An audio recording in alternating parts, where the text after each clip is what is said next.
Police ને તે PSI નો 1.5 લાખ પગાર છે, 1 લાખ પગાર છે. એફઆઈઆર લખાવા રેલી કાઢવી પડે, આપણો કામ ધંધો રોજગાર બધું જ મૂકીને મસાલો લઈને હાલ્યા કરવું પડે. શરમ નથી આવતી આપણને કે આ કેવી સરકાર છે ને કેવા નેતા ને કેવા અધિકારી આપણી માથે ભટકાણા છે? મને તો એટલું બધું દુઃખ થાય છે કે આ હું રેલીઓ રોજ ઉઠીને કોઈ દી ભાલ્યું અમેરિકામાં કે એફઆઈઆર કરો બળાત્કારની રેલી કાઢવી પડી?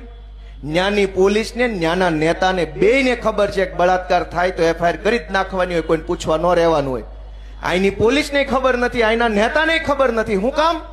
આપણને ક્યાં ખબર છે કોને મત દેવાનો છે? શરૂઆત તો આપણાથી છે ને કે આપણને ખબર નથી કે તમારા મતથી તમને પોલીસ કેવી બટકાવી, તમારા મતથી તમને મહાનગરપાલિકા કેવી બટકાવી, તમારા મતથી તમને શાળા કેવી બટકાવી, રોડ કેવા ભટકાડ્યા. એક સુવિધામાં ઠેકાણું નથી તોય ન્યાન્યા બટન દબાવ્યા કરે, ન્યાન્યા બટન દબાવ્યા કરે. રામ જાણે એ ખૂણામાં હું હોય.